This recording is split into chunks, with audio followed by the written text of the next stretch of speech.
자, 수업 시작합시다. 29에서 33번 문제입니다. 자, 29번 윗글에 대한 설명으로 가장 적절한 것은 되어 있고요. 자, 문제 먼저 확인. 그 다음에 30번 윗글을 읽고 보일 수 있는 반응으로 적절하지 않은 것. 31번 박스. 32번 역시 A를 이해한 내용 역시 박스. 그 다음에 33번 니은의 것이 지닌 의미. 자, 문법적인 표현. 지문 봅시다.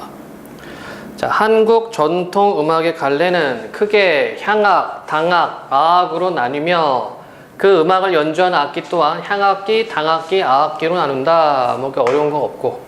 향악은 우리나라에서 발생하고 전승된 토착 음악이고, 당악은 중국의 소각으로 통일신라와 고려 때 중국으로부터 유입되어 궁중의 조회 음악과 연향 음악으로 쓰였다. 아, 그래서 당악이라고 하네. 그쵸? 당나라 음악, 당악이라는 의미가 되겠고, 연향 음악은 파티할 때 쓰는 음악.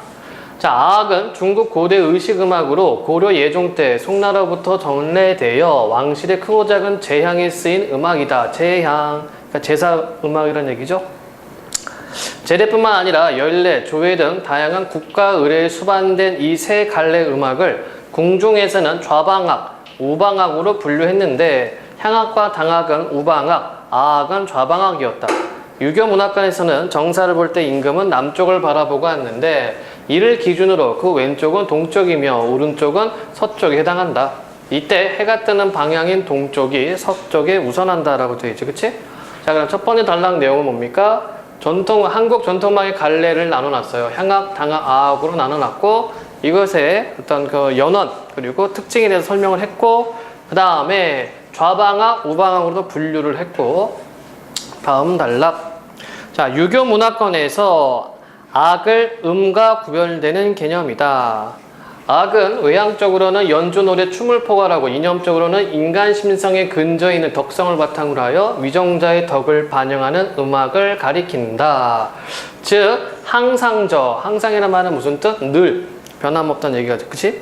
항상적, 근원적 가치를 추구하며 인간의 감정이 어느 한쪽으로 치우치지 않게 하는 절대 음악이고, 구체적으로는 악을 말한다. 자, 여기서는 뭡니까? 악에 대한 설명을 하고 있고, 그치? 이게 결국에는 뭘 의미하냐? 악이라는 얘기가 되겠고. 자, 이에 비해 음은 일반 백성의 덕성을 반영하는 음악으로 일시적이고 현상적인 가치를 따르는 것으로 인식되었다. 따라서 악의 가치에 신미 있는 것이 아니라 그것의 효용성이 있었다. 한편, 자, 끊어가야 되겠죠? 자, 그럼 여기를 보니까 악과 음을 구분했네. 악은 누구 거? 왕. 음은 누구 거? 백성. 악은 어떻다? 항상적, 근원적. 음은 어떻다? 일시적이고 현상적이면서 효용성. 이렇게 구분할 수가 있겠네. 뭐 이렇게 많이 먹니? 점심 먹니? 1+1이라서? 자, 한편 육아에서 악은 타자와 나의 같음을 이끌어내는 조화를 추구하는 개념이고, 자, 육아에서 얘기하는 악의 개념이네요. 조화. 얘는 타자와 나의 다름을 인식하는 질서의 개념이다. 얘는 곧 질서. 이에 따라 악과 얘는 씨줄과 날줄처럼 엮여서 세상을 바르게 이끌어가는 이념적 수단으로 여겨졌고, 사회를 다스리는 데 형벌과 정치보다 우선하였다. 그래서 이 단락 내용은 유교 문화권에서의 악과 음의 개념을 나타내고 있네. 그치? 다시 정리하자면 악은 왕과 관련되어 있는 거, 항상적, 근원적, 절대 음악. 그 다음에 음의 경우에는 백성, 일시적, 현상적, 효용성. 그 다음에 육아에서의 악과 예의 개념이 나타나 있지. 악은 조화, 예는 질서. 이렇게 설명을 하고 있네요. 자, 세 번째 단락. 악이 추구하는 이상을 담아냈던 대표적인 악기로 편경이 있다. 편경은 1116년에 중국에서 유입된 이후 계속 외래 악기로 수입되었는데, 그 구조가 거대하고 악기 제작이 쉽지 않아 관리와 유지가 쉽지 않았다. 자, 악기에 대한 설명 앞에 있고, 또한 우리나라에서 편경을 만들 수 있는 좋은 경석이 발견되지 않았기에 국내에서 제작을 할 수도 없었다. 너무 거대해요. 그리고 그 재료가 우리나라에서는 없었어. 하지만 1425년에 경기도 남양 지역에서 품질 좋은 경석이 발견되었고 세종은 즉시 편경 제작을 위한 작업에 착수했다. 이후 박연을 중심으로 온갖 장인들이 동원되어 좋은 소리를 내는 국산 편경을 만들 수 있었다. 자, 위에서는 음악에 대한 개념을 왕과 백성 그리고 유교에서 유학에서 생각하는 악과 음의 개념, 그쵸? 근데 여기는 뭐니? 여기는 악기, 이거 만드는 편경에 대한 설명이 나와 있다. 그치? 그래서 중국에서 수입을 했는데 세종 이후부터는 우리도 만들었다는 얘기가 되겠고요. 다음 단락. 자, 편경은 온도와 습도에 따라 소리가 변하지 않아 늘 한결같은 높이를 유지한다는 장점이 있어 아악에서 표준악계의 역할을 했다. 편경의 날개 하나를 낱개인가요? 경편이라 하는데 하나하나 모두 기역자 모양으로 되어 있다. 편경은 모두 16개의 경편으로 이루어져 있는데 이들의 크기는 모두 같고 두께로 음의 높낮이를 조정하게 되어 있다. 현악기의 경우 굵은 줄보다 가는 줄이, 관악기의 경우 긴 관대보다 짧은 관대가 높은 음을 내는 것과는 달리 편경은 두꺼울수록 높은 음을 낸다. 그 이유는 편경을 쳤을 때 두꺼운 쪽이 얇은 쪽보다 진동수가 빠르기 때문이다. 이러한 원리로 16개의 경편은 12율 4청성의 16음을 소리낸다. 12율 4청성이란 기본음의 역할을 하는 황종부터 한 옥타브 12율을 지나 4청성, 즉 청엽정까지 음역을 말한다. 자, 이건 무슨 말인지 몰라도 체크를 해놓으면 되겠지, 그쵸? 여기서가 음역대를 나타낸 편경의 음역대이구나 체크만 하면 되겠고, 그래서 아래 그림을 보니까 황종이 기본 음이에요. 황종부터 쭉 올라가는 거, 청엽종 여기까지가 되겠죠? 여기까지의 음역대, 요거를 그림으로 이렇게 표현을 했네. 자, 그러면 A 부분 문제를 우리가 풀 수 있을 것 같습니다. A 부분 문제 어디 있나? 몇 번인가? 32번. 자, 적절한 것은 소리, 즉 음파를 비롯한 모든 진동은 용수철 진자로 비유해 생각할 수 있다. 추의 질량은 같게 하고 용수철을 달리해보자. 한 용수철은 느슨하고 다른 용수철은 빳빳하다고 하면 느슨한 용수철에 매달린 추는 빳빳한 용수철에 매달린 추보다 천천히 진동한다. 자, 가장 적절한 것은, 자, 경편에서 높은 소리를 내는 것은 두꺼울수록, 그쵸? 그 이유는 뭐니? 진동수가 빠르기 때문이라고 얘기를 했네. 그러면 경편의 두께와 진동수는 반비례한다. 아니죠? 비례하고 있지, 그치? 두꺼울수록 진동수가 높다라고 얘기를 했고, 느슨한 용수철은 편경의 두꺼운 쪽을 의미한다. 자, 느슨한 용수철은 천천히 진동한다라고 말했습니다. 그러니까 아니고, 편경의 경편에서 황종은 진동수가 가장 빠르다. 자, 소리가 나죠? 황종은, 그치? 그쵸? 그림에서 보면은 황종이 어디 위치해 있습니까? 여기란 말이야. 소리가 낮아요. 소리가 낮으니까 얘도 아니고. 그 다음에 청엽종은 빳빳한 용수철에 매달린 추의 경우 해당한다. 자, 빳빳한 용수철이 뭐가 됩니까?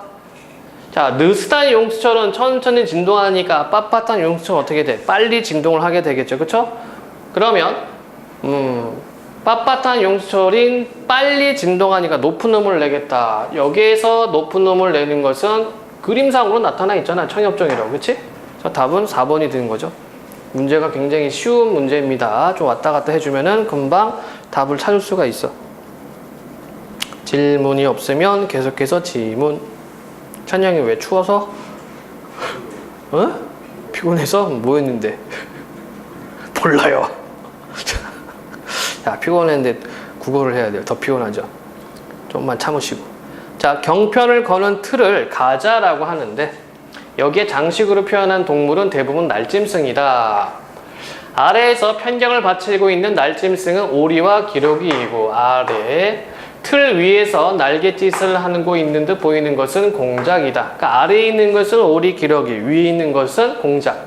악학괴범에서는 뾰족한 뿌리, 째진 입술, 촘촘한 눈, 털이 적은 목덜미, 작은 몸, 이질어진 배 모양을 한 날짐승이 그 소리가 드높아 멀리까지 들리므로 경을 장식하기에 적합하기 때문이라고 하였다. 아하, 그러니까 이 소리 높낮이에 따라서 날짐승들을 이렇게 장식을 했네요.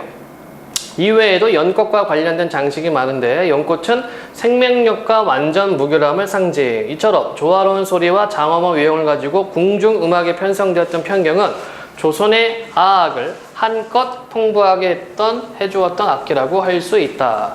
자, 한껏 요거 문제 풀면 되겠네.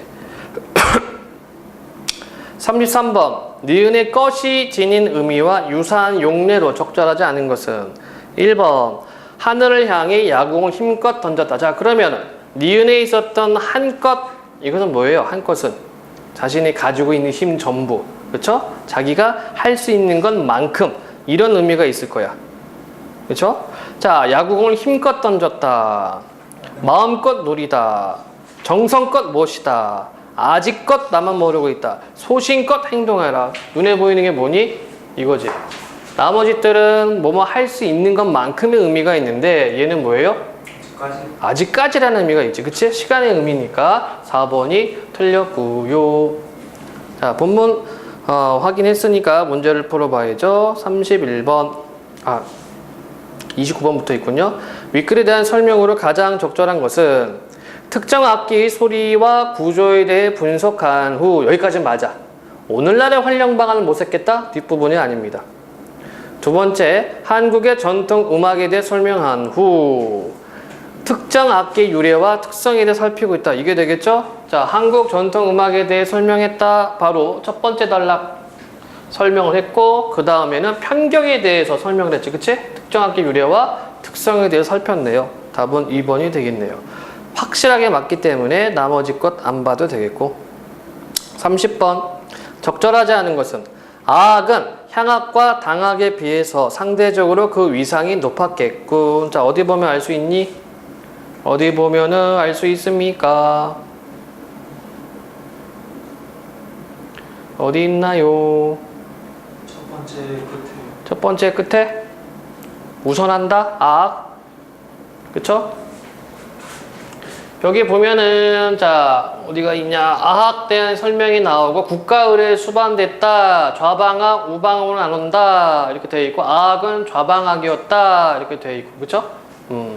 그래서 첫 번째 단락을 통해서 확인할 수가 있을 것 같고요. 두 번째, 편경을 제작하기 위해서 이를 위한 좋은 재료가 필수적. 예, 이거는 나와 있었습니다. 우리나라에서 고려 때 이것을 만들지 못했던 이유는 좋은 그 재료가 없었어요. 그 발견을 못했어. 자, 세종 때 발견해서 만들었다고 되어 있고, 3번 편경에서 16개의 경표는 1옥타보다 넓은 음역을 나타내는군. 여기 나와 있잖아. 황종으로부터 한 옥타브 12유를 지나 사청성이라고 되어 있어요. 나와 있고요. 4번 편경에 날짐승을 장식한 것은 그 소리와 특성에 관련이 있다. 예, 맞죠? 그 부분은 바로 마지막 단락 부분에 있었습니다. 그래서 위에는 공작, 아래에는 오리, 기러기. 그 다음에 5번 중국에서 수입된 편경은 악기 관리와 높이 유지가 쉽지 않았겠군. 자, 얘는 어떻습니까? 응? 이거를 내가 확인하고 싶다. 그러면 어디를 보면 될까요? 여기 보면 되겠네. 그쵸? 자, 구조가 거대하고 악기 제작이 쉽지 않아 관리와 유지가 쉽지 않았다죠.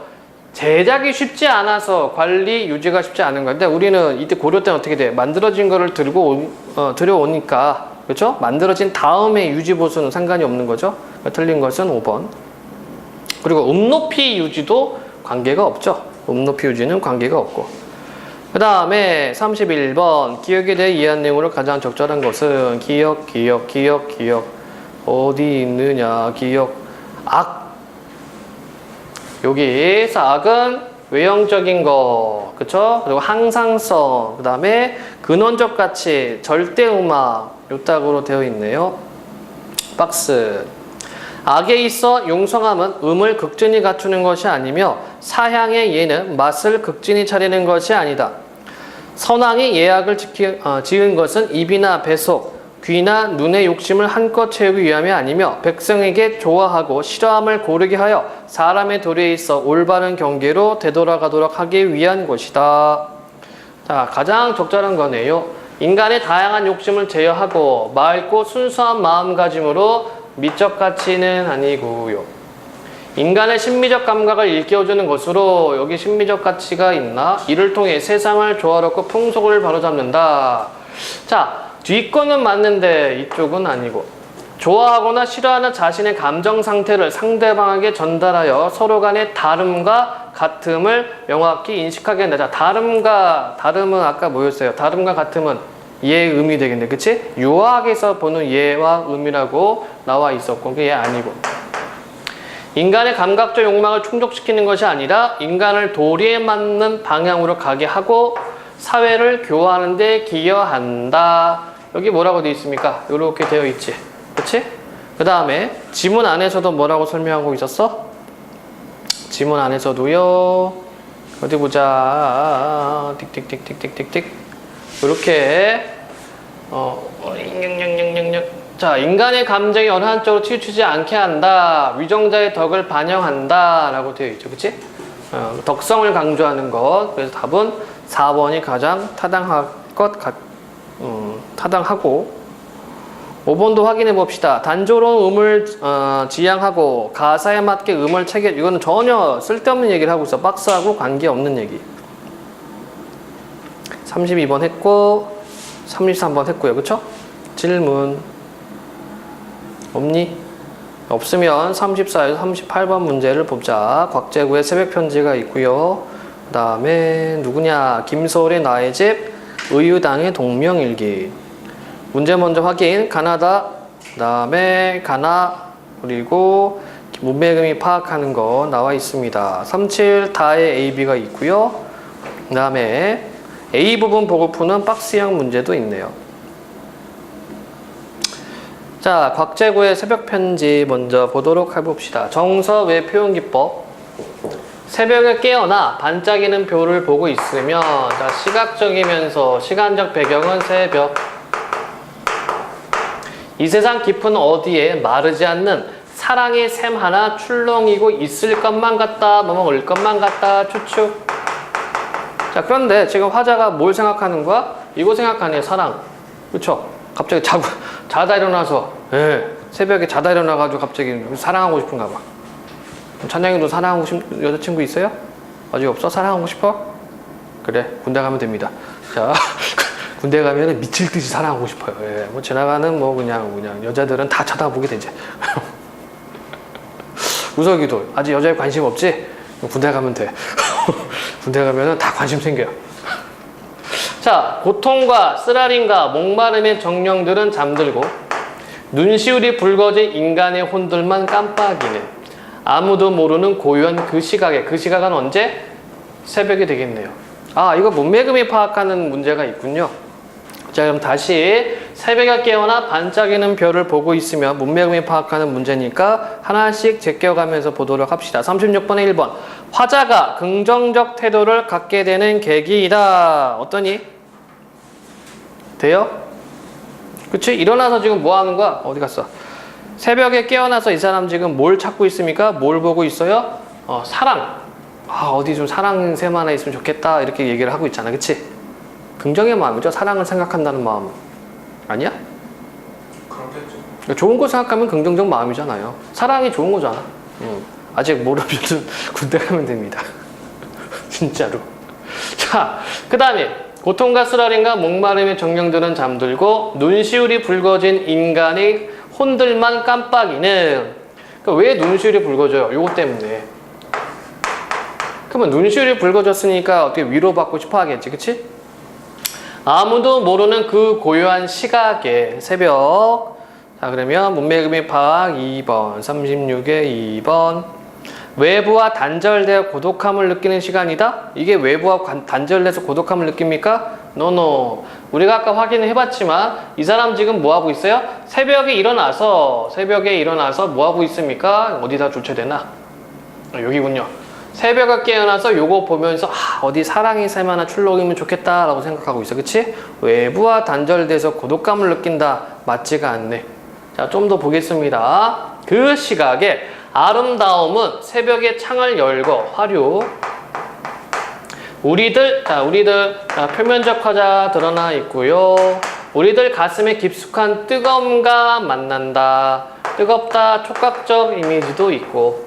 다시 고통하는 법을 익히기 시작해야겠다. 자, 그럼 봅시다. 고통하는 법을 익히기 시작해야겠다. 의지적 표현인데 뭘? 고통을. 그쵸? 자, 그럼 이때 고통은 긍정일까, 부정일까? 긍정이에요, 부정이에요? 그치, 긍정으로 가야 돼. 왜 그러느냐? 자, 일반적인 개념을 말하는 것이 아니라 화자가 지향하는 것은 긍정적인 거야. 그러니까 일반적으로 얘기할 때는 고통은 부정적인 거지, 그치? 근데 이 시적화는 어떻게 이거를 자기가 가지려고 합니다. 자기가 익히려고 하고 있어요. 그럼 왜 이러는 건가? 왜 이 사람은 고통을 익히려고 하는 걸 찾아야 되겠죠. 자, 다시 고통하는 법을 익히기 시작해야겠다. 의지적 표현이 있고요. 이제 밝아올 아침의 자유로운 새소리를 듣기 위하여 청가. 따스한 햇살과 바람과 라일락 꽃 한 개를 맡기 위하여 청가.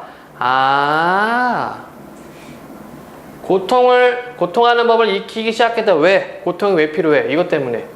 자유로운 새소리를 들으려고 라일락 꽃 한 개 맡으려고. 청각이 아니네, 후각. 그쵸? 이거 하려고. 그러니까 힘들 때 맞이하면 기쁨이 배가 된다. 그치? 우사가 이해돼? 따스함은 촉각이에요. 어떤 거요? 따스함. 그렇죠. 이건 촉각이 되는 거죠. 다시 한번 이 사람이 고통하는 법을 익히려고 하는 이유는 뭡니까? 이거 하려고. 고통을 알아야지만 이것에 대한 진정한 가치를 느끼게 되잖아. 그치? 힘든 게 있어야지만 이게 좋은 걸 느끼게 되잖아. 잘 모르면 군대 가면 됩니다. 별것도 아닌 게 편해. 진짜. 앉아있는 것도 너무 즐겁고 누워있는 게 너무 행복하고 막 그렇게 돼요.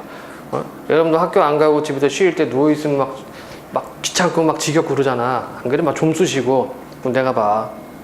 앉아있는 게 그렇게 편한지 모릅니다. 훈련소에서 훈련 받으면서 진짜로 10분간 휴식.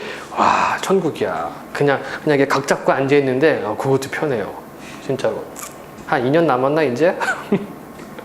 2년쯤 되면 이제 군대 가죠. 열심히 하시고 절대로 자 수류탄 던질 사람 던지지 마시고 불량품 좀 뭐 있으니까. 어쨌든 고통하는 법을 익히기 시작한 것은 바로 이런 것 때문에. 자, 그다음에 대꾸도 이루고 있죠.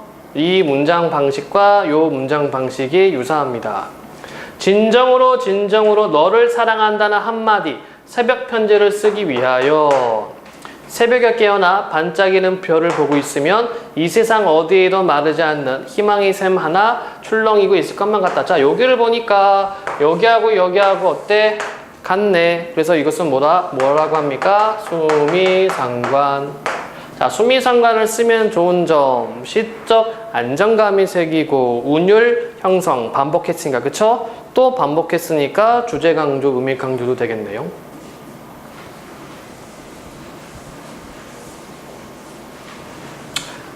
잠자다가 갑자기 새벽에 깨어나서 이렇게 생각을 하고 있습니다. 사랑 좋지 뭐. 자, 그 다음에 두 번째 시 볼까요? 김서월 나의 집 정서외 표현기법 보면 되겠습니다. 자, 들가에 떨어져 나가 앉은 맥기스게 시각적 이미지가 나와 있죠. 즉 눈으로 파악하고 있어. 들가에 떨어져 나가 앉은 맥기스 산기슭입니다. 산기슭에 넓은 바다의 물가 뒤에 넓은 바다 역시 시각적인 나는 표면적 화자 있고. 자, 그러면 가시와 나시의 공통점 표면적 화자가 있네요. 나는 지으리 하리 의지적. 그러면 가시와 나시 화자의 어떤 태도도 공통적이네. 어떤 거? 의지적. 나는 지으리 나의 집을. 자, 여기는 도치법도 있고요. 다시금 큰 길을 앞에다 두고 길로 지나가는 그 사람들은 제가끔 떨어져서 혼자 가는 길. 그쵸? 사람들 제각제각 가니까 저 사람 나하고 별 관계가 없단 말이에요. 그치?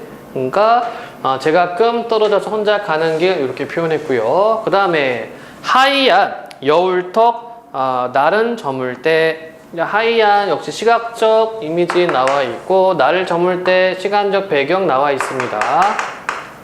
나는 문간에 서서 기다리리 하리 의지적 표현. 새벽 새가 울며 지새는 그늘로. 자, 시각적인 거 있고요. 그 다음에 운다 청각적인 거 있고요. 새벽새가 울며 지새는 그늘로 세상은 희게 또는 고요하게 번쩍이며 오는 아침부터 지나가는 길손을 눈여겨보며 그대인가 그대인가. 자, 그러면 이 사람이 시적화자가 나의 집을 짓는 이유가 뭐야? 자기가 그리워하는 사람을 찾으려고, 자기가 그리워하는 사람을 바라보려고, 그치? 집을 짓는다는 얘기네요. 자, 그러면 이 시에 나타나는 정서는 그리움의 정서가 되는 거지. 자, 그럼 문제 접근해 봅시다. 가와 나니까 35번 문제가 되겠네요. 적절하지 않은 것은 가에 사랑한다는 말은 고통과 쓰라림과 목마름의 정령들과 눈시울이 붉어질 인간의 혼들을 향한 표현. 그렇죠? 두 번째, 가에서 화자가 다시 고통하는 법을 익히기 시작해야겠다고 의지를 밝히는 것은 희망의 샘을 기대하기 때문이겠고, 자, 이때 희망의 샘은 뭐였습니까? 사랑의 샘. 3번, 나의 화자는 그대와 만나고 싶어 하면서도 들가에 떨어져 나가 앉은 메기스겟의 삶을 포기할 수 없어 안타까워하고 이건 뭔 개소리냐 이런 내용들 잊지도 않았다. 그치? 4번 확인.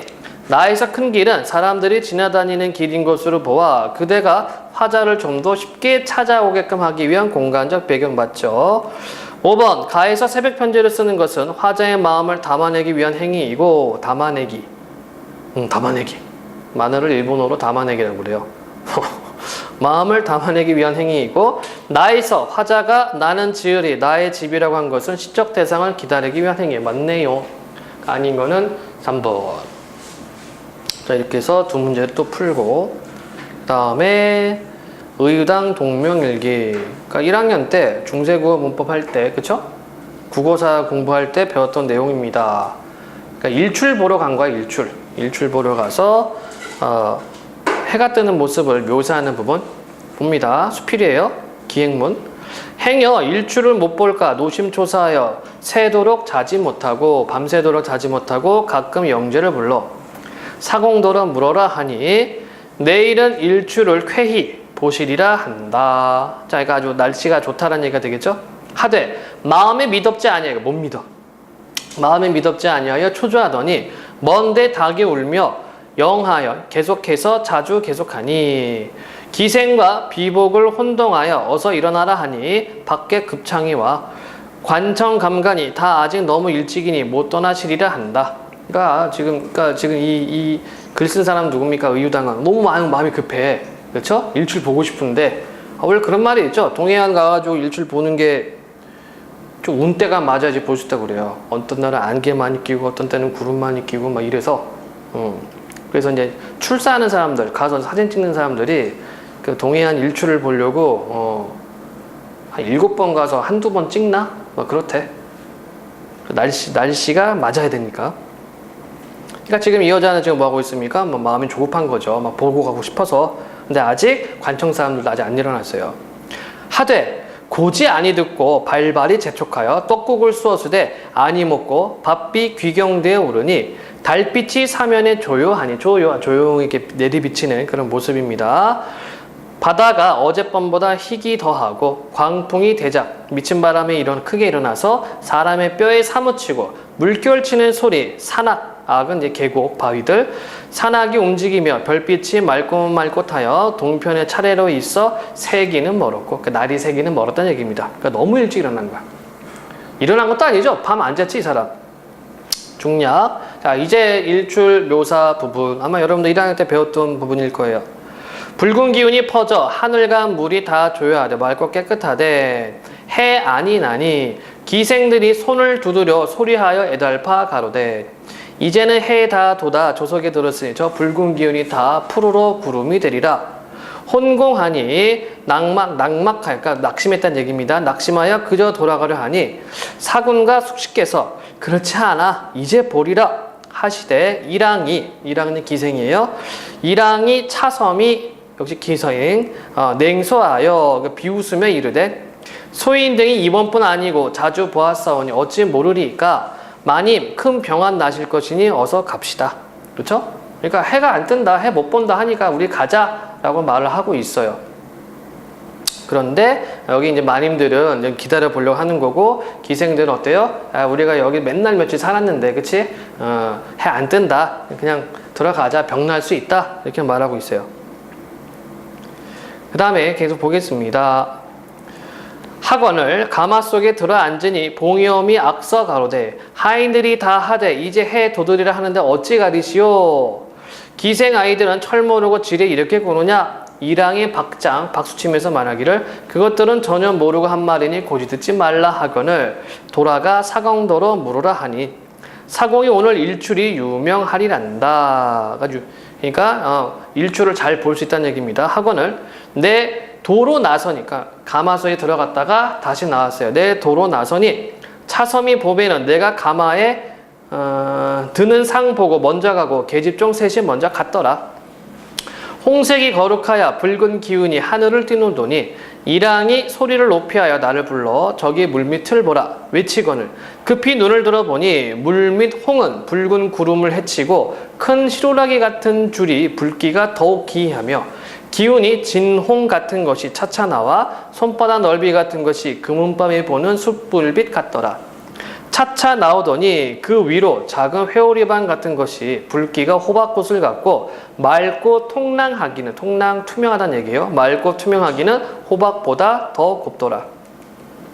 그 붉은 위로 흘흘 움직여 도는데 처음 났던 붉은 기운이 백지 반장 넓이 마치 반듯하게 비치며 밤 같던 기운이 해 되어 차차 커가며 큰 쟁반만 하여 불긋불긋 번듯번듯 뛰놀며 적색은 붉은색, 적색이 온 바다에 끼치며 먼저 붉은 기운이 차차 가시며 해 흔들며 뛰놀기 더욱 자주 하며 항 같고 독 같은 것이 항은 항아리입니다. 항아리 같고 독 같은 것이 좌우로 뛰놀며 항온이 번뜩여 양목 두 눈이 어지러우며 붉은 기운이 명랑하여 첫 홍색을 헤치고 천종 하늘에 쟁반 같은 것이 수레바퀴 같아 물속으로부터 치밀어 받치듯이 올라붙으며 항독 같은 기운이 쓰러지고 처음 붉어 겉을 비추던 것은 모여 소혀처럼 드리워져 물속에 풍덩 빠진 듯 싶더라. 자, 그래서 그 A 부분은 뭡니까? 해가 돋아나는 모습을 묘사를 했어요. 시각적인 묘사를 하고 있다. 자, 34번 바로 들어갑시다. 가나다에 대한 설명으로 가장 적절한 것은 가는 감각적 이미지를 활용하여 화자의 바람을 형상하고 있다. 자, 가에 감각적 이미지가 있었죠? 그 다음에 화자의 바람이 있는지 없는지를 확인해 봅시다. 자, 화자의 바람은 뭐가 돼요? 다시 고통하는 법을 익히기 시작해야 되겠다. 그쵸? 뜨거움과 만난다. 뭐 시각이 있었고 청각이 있었고 촉각도 있었어요. 그리고 고통하는 법을 익히기 시작해야겠다. 의지적 표현도 있고 나머지도 확인. 2번 나는 공간 이동을 통해 사물의 다양한 속성 공간 이동 아니고 3번 가와 나는 반복적 표현을 통해 여기까지 맞아요. 회고적인 정서는 아닙니다. 4번 가와 다는 사물의 인격을 부응하여 감흥을 드러내고 있다. 가의 의인법 없었고 나와 다는 자연과 인간을 대립시킨다 아니죠? 지금 동명일기를 봤는데 여기는 일출 묘사니까 그래서 가장 적절한 것은 1번이 되겠습니다.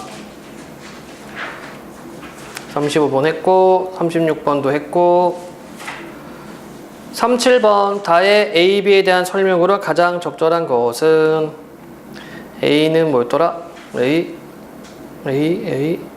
내일은 왜 일출을 쾌히 보시리라.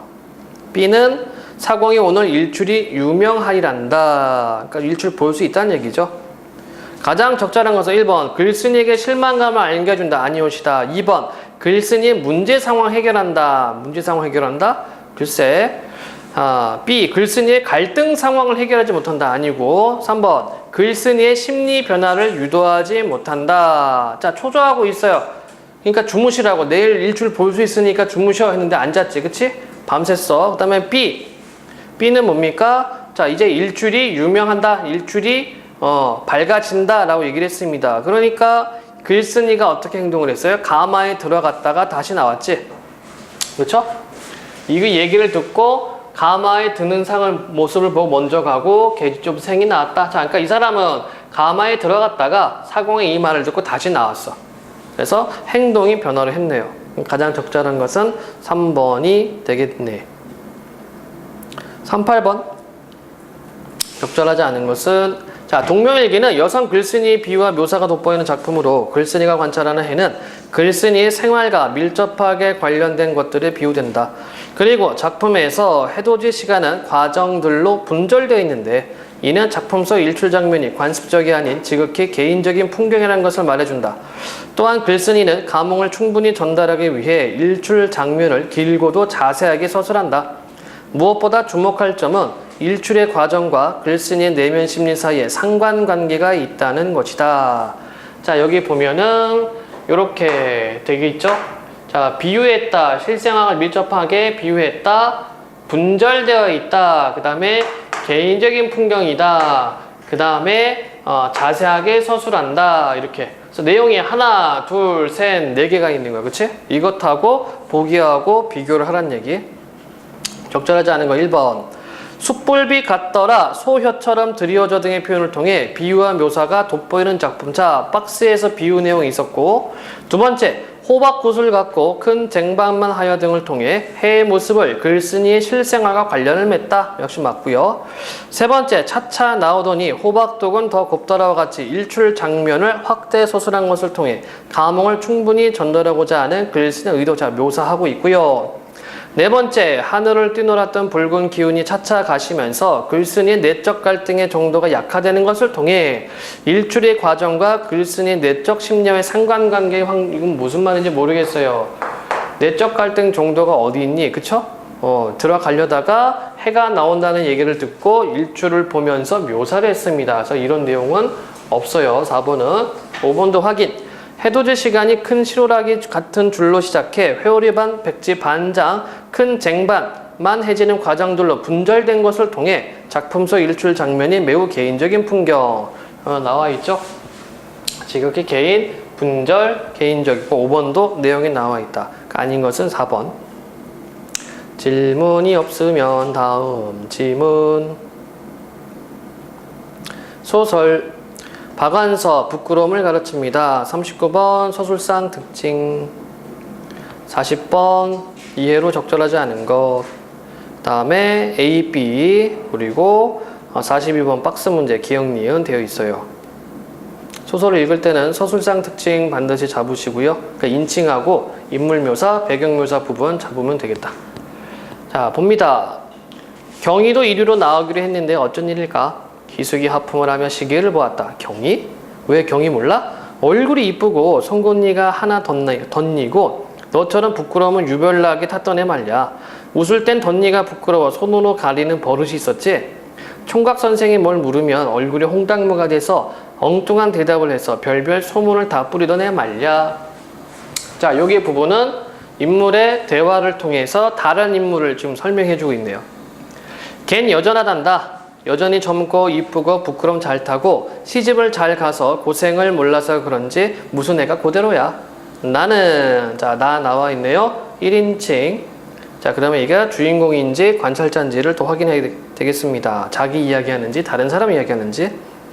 나는 느닷없이 경희에게 강렬한 적개심을 느꼈다. 오랜만에 느껴보는 격하고 싱싱한 느낌이었다. 빨리 보고 싶었다. 경희를. 부끄럼 타는 경희를 보고 싶었다.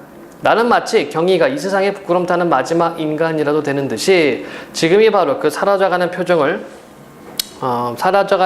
봐둘 마지막 기회라도 되는 듯 초조했다. 왜 이렇게 안 올까? 집으로 전화 연락 좀 안 될까? 전화를 걸고 돌아온 영미가 약간 안 입고 온 듯이 입을 비죽대며 저희 집으로 다들 오란다. 뭐 귀한 손님이 오셔서 못 났다나? 귀한 손님이라 뻔하지. Y로 가져온 손님일 거야. 그 뇌물. 가서 점심이나 얻어먹자. 걔 속셈 뻔하지 뭐. 아마 잘 사는 거 자랑시키려고 그런 걸 거야. 누구라면 알만한 고위층에 속하는 남편을 가졌다는 경희는 그 나름으로 선망과 질투의 대상인성 싶었다. 그러나 한남동 경희네가 가까워지자 한남동이네, 그죠? 한남동 경희네가 가까워지자 희숙과 영미의 태도는 묘하게 나를 적대시하는 방향으로 변하고 있었다. 경희가 얼마나 의리의리하게 잘 사는가를 입에 거품을 물고 세세히 열거하면서 내 반응을 빤히 관찰하는 걸 알 수 있었다. 아마 경인에 사는 걸 보고 내가 얼마나 놀라고 부끄러워하나에 따라 내가 사는 형편까지 짐작해 보려는 속셈이 분명했다. 이 친구들은 내가 어느 만큼 사나 그게 궁금할 텐데 아마 아직 그걸 추리해내지 못한 모양이다. 하긴 이 친구들이 그걸 알 리 없다. 나도 모르는 일이니까. 나는 아직 내 남편이 부자인지 빈털터리인지 빚덩어리인지 그걸 도무지 모르겠다.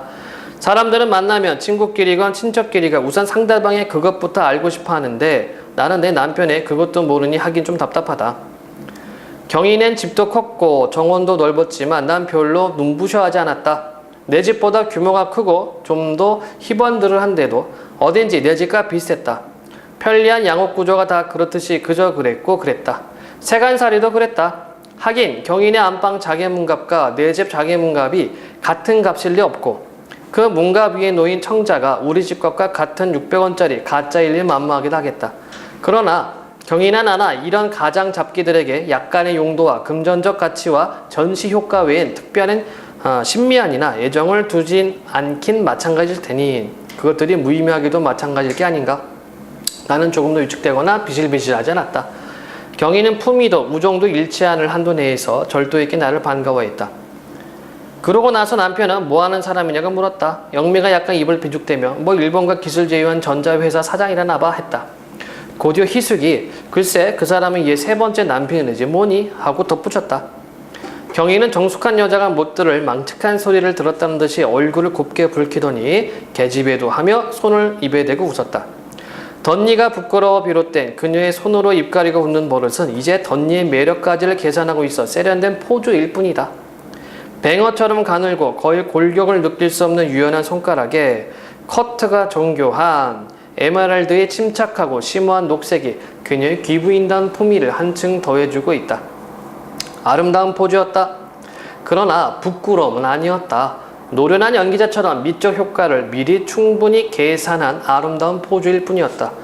부끄러움의 알맹이는 퇴화하고 겉껍질만이 포즈로 잔존하고 있을 뿐이었다. 나는 실망과 안도를 동시에 느꼈다. 자, 한번 끊어갑시다. 자, 나라는 사람은 어때요? 경희네 집에 놀러 간다고 했을 때 경희가 부끄럽게 웃는 얼굴을 기억하고 있었지, 그치? 그러면서 좀 이렇게 경희를 만나고 싶었습니다. 왜? 부끄러워했기 때문에, 그쵸? 자, 그런데 막상 와서 보니까 어때요? 아, 쟤는 지금 부끄러워하는 게 아니구나. 저거 연기구나. 저런 행동 많이 했구나. 라고 느껴. 그렇기 때문에 나는 실망을 느꼈습니다.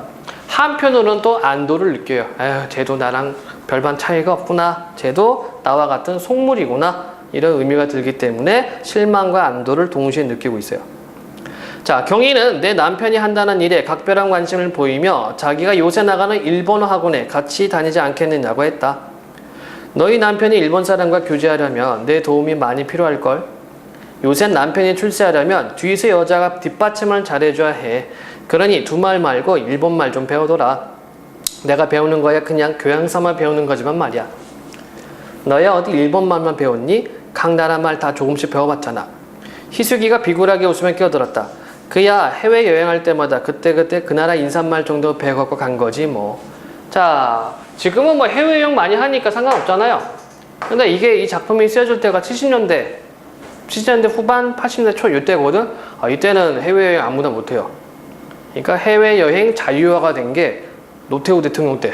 언제 그게? 80년대 후반 90년대 초 넘어가면서 여행 자유화가 됐습니다. 근데 그 전까지 해외에 나가려면 굉장히 깐깐했어. 지금은 그냥 여권만 갖고 있으면은, 그쵸? 비행기 타고 나갈 수가 있잖아. 근데 예전엔 그게 아니라 온갖 심사 다 받아요.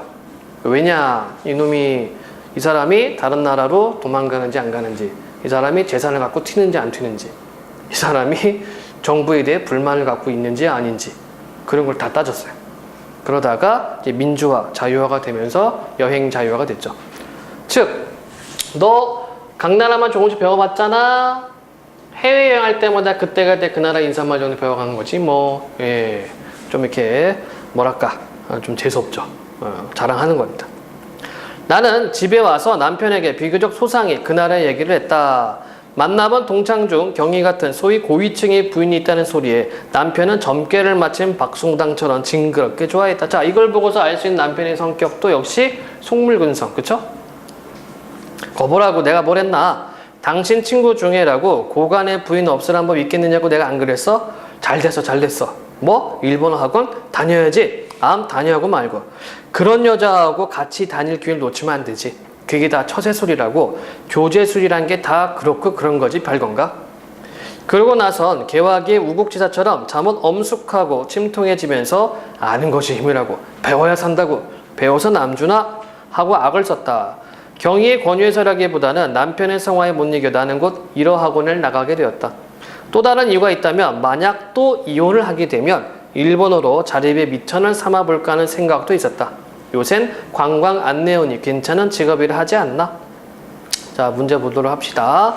39번 윗글의 서술상 특징으로 가장 적절한 것은 자 1인칭이었습니다. 그렇죠? 1인칭이면서 주변 상황도 판단하기도 하고 자기 이야기를 하기도 하고 있어요. 1번 빈번한 장면 전환을 통해 없습니다. 빈번한 장면 전환은 없고요.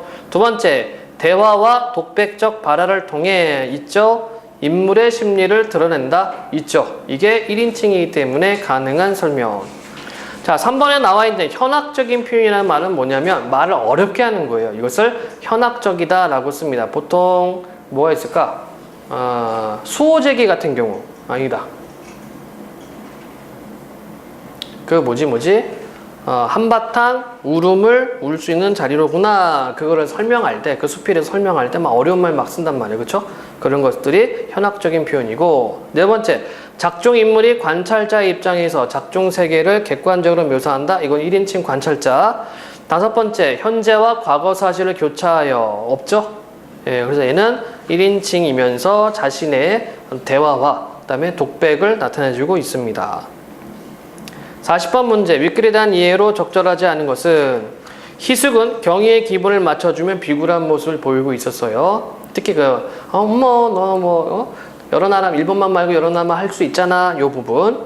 두 번째, 나는 경희네 집의 규모와 세간살에 대해서 별로 부러워하지 않는다. 그렇죠? 세 번째, 나는 남편이 빈털터리라는 사실을 친구들에게 끝까지 감추고 싶어하는 이게 틀렸습니다. 왜 틀렸어요? 빈털터리가 아니라 다른 친구들이 거꾸로 우리 집이 부자인가? 그걸 잘 모른다고 얘기를 했습니다. 그쵸? 답은 3번.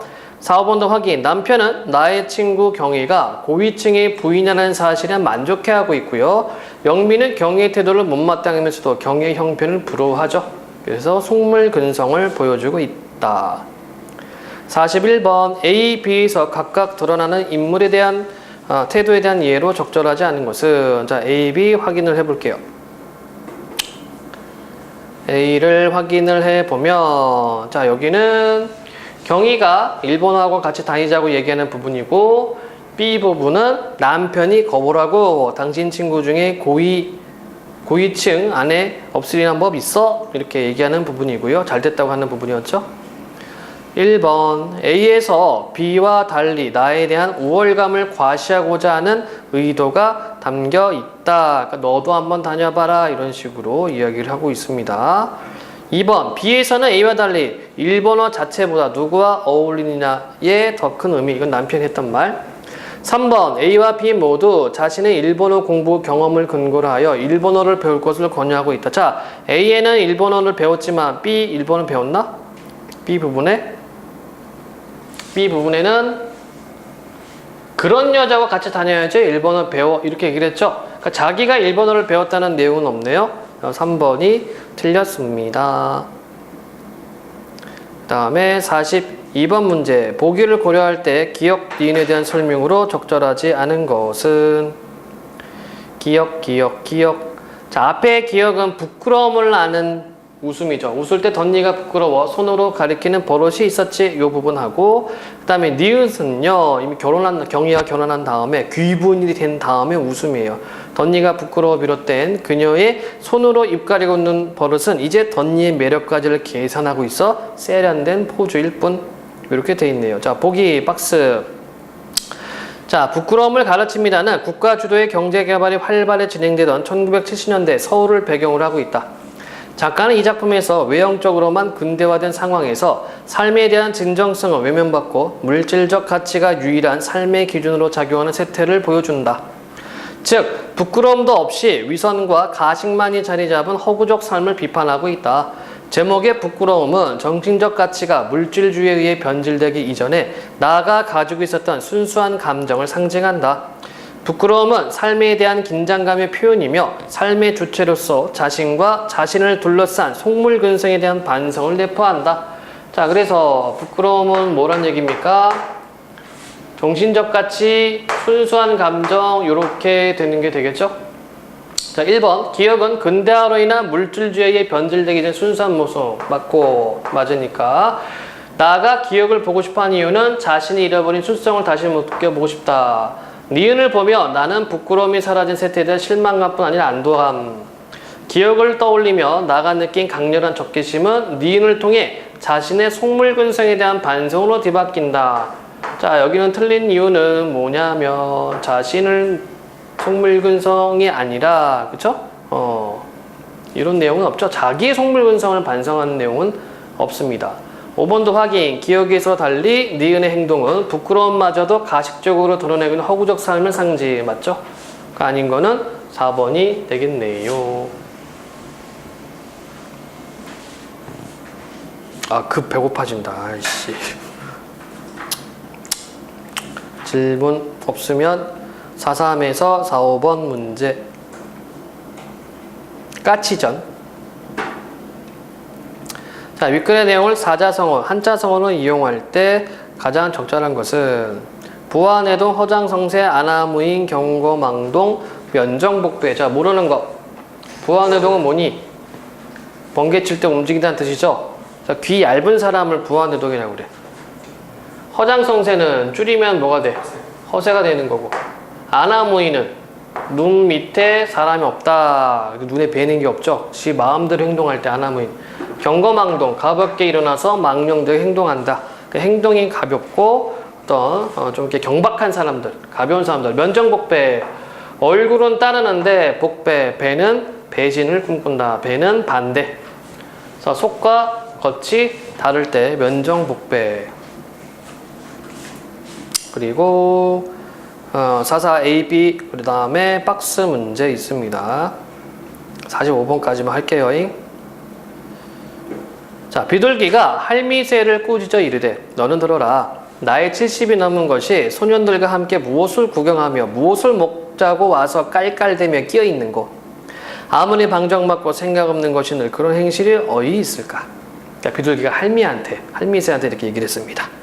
하되 할미새는 무료히 물러가니라. 무료히 물러간다는 것은 뭐예요? 무료하다는 것은 공짜가 아니라 창피해서 물러간다. 또 섬동지 두꺼비를 꾸짖어 가로되 네 모양을 보니 키는 새치가 못되고 능히 일보를 뛰지 못하고 한갓 눈만 껌뻑거리며 팔이나 잡아먹을 것이오늘 이 잔치에 와서 무슨 면목으로 참견하는가 하며 인하여 좌중을 무수히 헐뜯고 욕하니 까치 분노를 이기지 못하여 비둘기를 후려치며 꾸짖어 가로되. 자, 그러니까 지금 까치가 아마 생일인 것 같아요. 잔치 파티하고 있는데 막 서로 자기들끼리 막 놀고 있는데 비둘기가 와가지고 깽판 치는 거야. 까치가 어때? 기분이 안 좋죠? 그래서 비둘기를 후려치며 꾸짖어 가로되 불청객이 자리하여 남의 잔치에 감노하라 배노하라 분별이 없는 무슨 일인가? 내 음식에 내 술 먹고 이렇게 헐뜯고 욕하니 너 같은 심술이 어디 있으며 염치가 바위 없다. 나는 고사하고 동네 늙은이와 남의 늙은 부인애들 모르고 헐뜯으니 너 같은 무도한 놈이 어디 있으랴? 고서를 듣지 못하였느냐? 예책을 듣지 못하였느냐? 내 집의 노인을 공경하여 그 마음이 다른 집 노인에게 미치게 하라는 성인의 말씀이 있거늘 전혀 사리를 알지 못하니 너 같은 놈이 어디 있을까? 하니 비둘기 이 말 듣고 대로 크게 화를 내며 달려들며 두 발길로 까치를 냅다 차니 만장고목 높은 가지에서 떨어져 즉사하는지라. 까치 죽었어요. 이때 암까치 대성통곡하며 달려들며 비둘기를 쥐어뜯으니 여러 비금은 이제 날짐승들, 여러 날짐승들이 달려들어 비둘기를 결박하고 인하여 관아에 고발하니라. 자, 저 상황이 어때요? 비둘기가 까치를 쳐서 떨어져 죽었죠? 그래서 암까치가 화가 나서 비둘기에 달려드는데 오히려 이 암까치를 묶어서 관아에 들어갔습니다. 중략.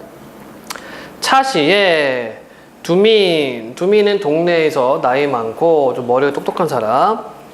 차시의 두민 섬동지 이름은 두꺼비요 자는 불룩이라. 재밌죠? 두꺼비가 이거 이렇게 배가 불룩불룩불룩 하니까 자가 불룩이에요.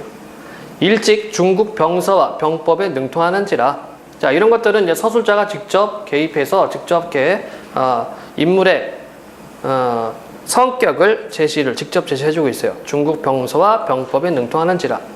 동지의 의사가 창에 같아 그른 일도 옳게 하고 옳은 일도 그르게 하더니 마침 비둘기의 처제가 심하에 찾아가 금백주옥과 그러니까 뭐 이렇게 비단 구술 온갖 비단을 많이 주며 이르되 동지님의 바다 같은 도량으로 이 일을 주워나와 아무쪼록 장난을 하다 잘못하여 죽인 것으로 하여 주옵소서.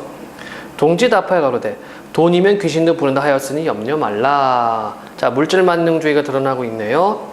내 들으니 책방 고진과 수청 기생 앵무새가 군수 영감의 총애를 독차지하고 있다 하니 금은보패를 들어 이리저리 방법을 써가며 여차여차하자. 자, 지금 어떤 내용입니까? 뇌물 주는 거지, 그치? 뇌물 주고 있어요. 그래서 암까치가 관아에 들어가서 뭐 얘기를 했겠지. 그래서 숫까치 죽인 거, 까치 죽인 일에 대해서 재판을 들어가야 되는데 지금 동지한테 뇌물을 먹였습니다. 두꺼비한테. 하고 약속을 정하고 각청 두목과 재반 관속에게 뇌물 쓰고 이리이리 하며 암까치 한 마리가 어찌할 수 없으리니 그런즉 자연스럽게 장난하다 잘못하여 죽인 것이 되리라. 비둘기 크게 기뻐하여 그 말같이 하니라. 섬동지 두민으로 관아에 붙들려오니 나이 80이라.